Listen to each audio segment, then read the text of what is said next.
Assalamualaikum warahmatullahi wabarakatuh. Perkenalkan, nama saya Sesti Lestari, NPM 2111080220, dengan dosen pengampu Bapak Hardiansyah Masya MPD, Prodi Bimbingan Konseling Pendidikan Islam, Fakultas Tarbiyah dan Keguruan, Universitas Islam Negeri Raden Intan Lampung. Saya akan menjelaskan tentang dasar-dasar bimbingan konseling. Oh ya, teman-teman tahu nggak apa sih arti dari bimbingan dan konseling itu?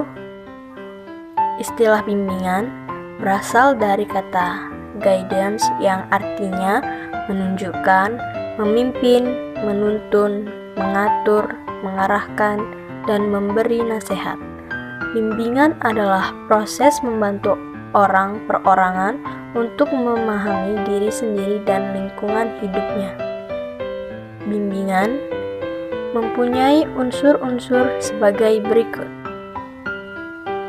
1. Proses mengindikasikan adanya perubahan secara berangsur-angsur dalam kurun waktu tertentu. 2. Membantu memberikan pertolongan dalam menghadapi dan mengatasi tantangan atau kesulitan yang dialami seseorang dalam hidupnya. 3. Orang perorangan menunjukkan pada individu yang diberi bantuan. 4. Memahami diri mengenal diri secara mendalam, mencakup pemahaman terhadap kekuatan dan keterbatasan diri dan potensi dalam dirinya sehingga dapat membuat tujuan-tujuan dalam hidupnya. 5. Lingkungan hidup meliputi segala sesuatu yang menjadi ruang lingkup kehidupan seseorang. Bimbingan merupakan bagian integral dalam keseluruhan program pendidikan di sekolah yang ditujukan untuk membantu mengoptimalkan perkembangan siswa. Ciri-ciri bimbingan yakni berangsur terus-menerus, berlangsung sejak dini, proses pengembangan, layanan untuk semua, dan bersifat umum. Pengertian konseling.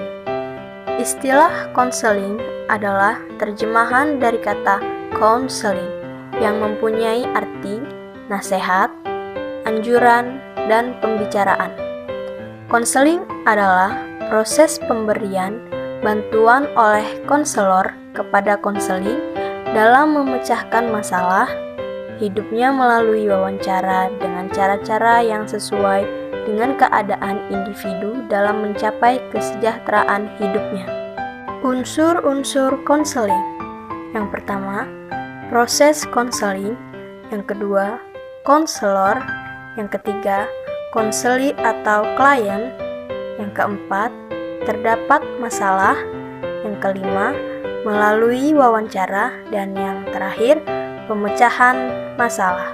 Tujuan bimbingan dan konseling secara umum membantu siswa mengenal bakat, minat dan kemampuannya, serta memilih dan menyesuaikan diri dengan kesempatan pendidikan dan merencanakan karir yang sesuai dengan tuntutan kerja.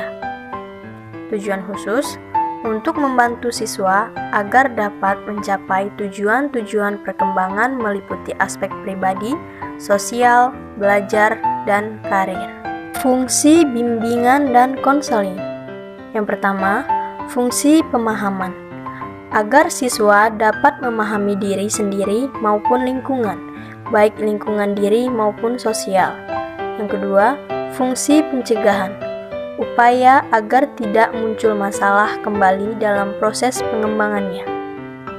Yang ketiga, fungsi perbaikan. Dilakukan upaya untuk memperbaiki masalah yang dihadapi. Yang keempat, fungsi pemeliharaan. Agar keadaan yang telah membaik menjadi lebih baik. Yang kelima, fungsi pengembangan. Fungsi bimbingan dan konseling dalam mengembangkan seluruh potensi dan kekuatan yang dimiliki siswa. Bidang-bidang bimbingan dan konseling. 1. Bimbingan pribadi. bidang layanan pengembangan kemampuan mengatasi masalah-masalah pribadi dan kepribadian. Kedua, bimbingan sosial, bidang layanan pengembangan kemampuan dan mengatasi masalah-masalah sosial dalam keluarga, sekolah, dan masyarakat. Yang ketiga, bimbingan pendidikan, bidang layanan yang mengoptimalkan perkembangan dan mengatasi masalah dalam proses pendidikan. Bidang ini meliputi aspek bimbingan penjurusan, bimbingan lanjutan studi, pengenalan perguruan tinggi, dan lain-lain. Jenis-jenis layanan bimbingan dan konseling. 1. Layanan orientasi. Layanan yang ditujukan untuk peserta didik atau siswa baru guna memberikan pemahaman dan penyesuaian diri terhadap lingkungan sekolah yang baru dimasuki. Kedua, layanan informasi. Layanan yang bertujuan untuk membekali seseorang dengan berbagai pengetahuan dan pemahaman tentang berbagai hal yang berguna untuk kepentingan hidup dan perkembangannya. Yang ketiga, layanan penempatan dan penyaluran.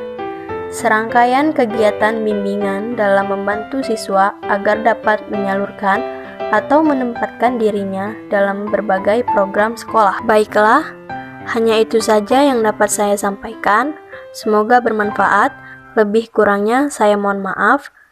Saya akhiri. Wabillahi taufik wal hidayah. Wassalamualaikum warahmatullahi wabarakatuh.